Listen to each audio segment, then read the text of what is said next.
Like I talked about earlier, we're gonna go over the forehand 3 beginning steps. First step I have is we're gonna start where you're holding the racket.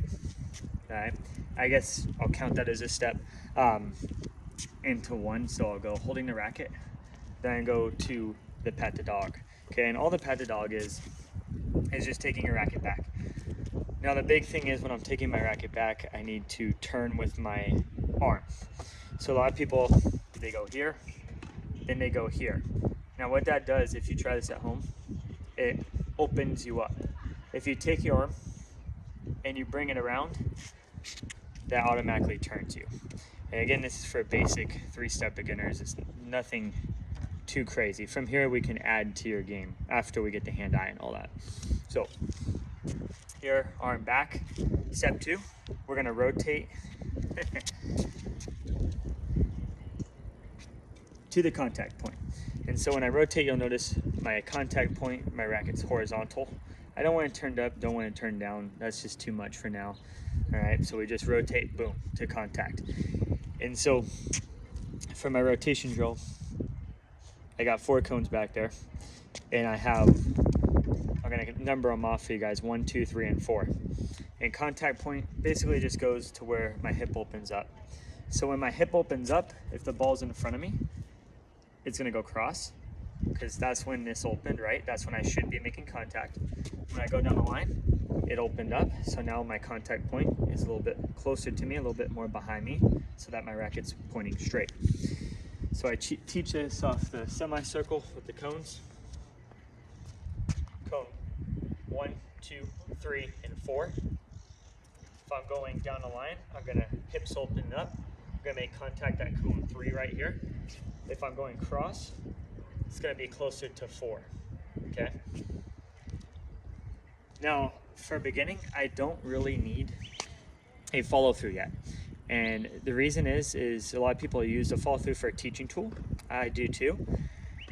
But all I want to see is a rotation going from low to high, and then just showing that the contact point is made clean in the center of the racket. We actually did this drill in college, believe it or not, Division 1. All right, we just worked on precision of hitting because that's how the pros hit so hard. A lot of people learn to overbrush and do too much when they're starting out. So those are the first 2 steps. Ready position. I'm now turning to the side, and I'm taking my racket back immediately with my hand back, okay?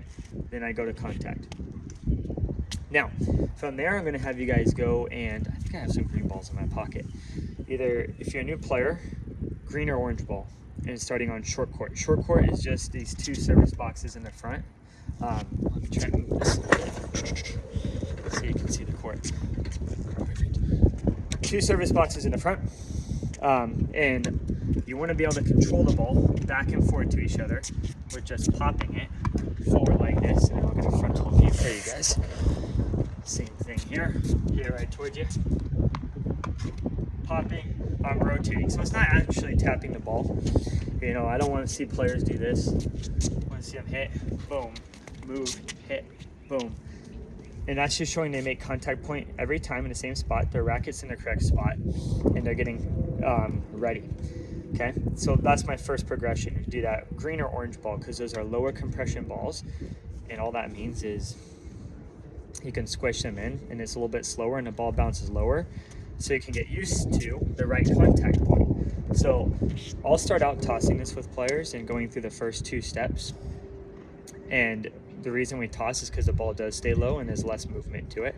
And so I tell players I want contact point below the hip and in front of the foot, okay?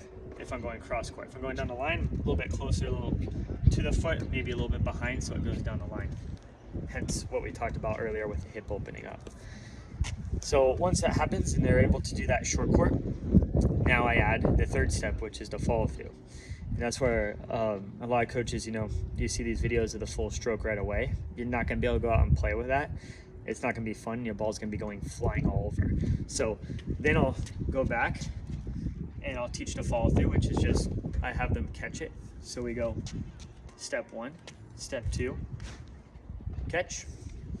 And that way it ensures you're going low to high, and you'll do that short court again. I recommend like 3 sets of 15 balls to show that you have control. And we're going to do that for a while until you get really good at being able to keep the ball in the court. Now, let's say you go out and you're hitting 3 sets of 15 and you're doing your follow through and the ball's flying out all over the place, right? Then we're gonna go back and we're gonna say, all right, don't follow through, but keep your rotation. And the reason is because a lot of it is hand-eye. So maybe you drill like this, and then when you go out and hit, you don't, and you see that naturally from players. Then when they start moving and they start doing this, they're gonna get more confident. Have to start again because my phone's just at a place where I have too much on it, so it stops recording.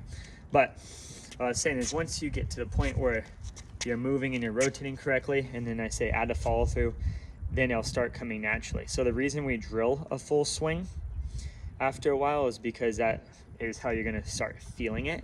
And then it's okay if you do sort of just a rotation and contact point until you get really good with your hand-eye, because then if you hit a lot of balls back and forth, your hand-eye is gonna get better, right? Even if you're just pausing on contact point. And then after your hand-eye gets way better, then your body's gonna naturally have more time to finish the swing and rotate with a follow-through. Because I think I skipped it earlier, but the follow-through is a deceleration phase, okay? It's where you slow down. So think of an airplane on a runway. It takes off, it has all that speed, it needs time to slow down, right? And that's what that runway is for. Well, a follow-through is the same thing. If I'm hitting short court, and you see all the top players, everyone starts short court, I don't need a follow-through because I'm not hitting that hard, all right? Now, as you get more advanced, you can learn how to hit harder by putting more spin on the ball with the follow through, but we're just beginning, so we don't need it, okay? So we go here, then we start following through once your hand-eye gets better, and then we're gonna start pushing back to 3/4 court. You've probably seen the lines, it's about between the service line and the baseline, and they call them 10 and under lines. And then once you get good at that, then you go to the baseline and rally and find your ball. So I would start with orange or green in short court. Then as you start backing up, go to green ball, and then eventually yellow ball. And that's why it's so hard for especially adults to start that don't have good hand-eye, because the ball goes all over the place. And that's why pickleball is so big, right? You don't even have to do anything and you can have rallies and have fun. Tennis, we gotta go about it a different way.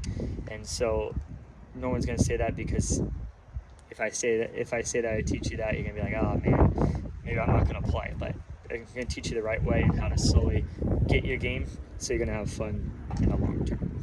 So again, the 3 steps, I'll go through them. You're gonna hold your racket, start in ready position.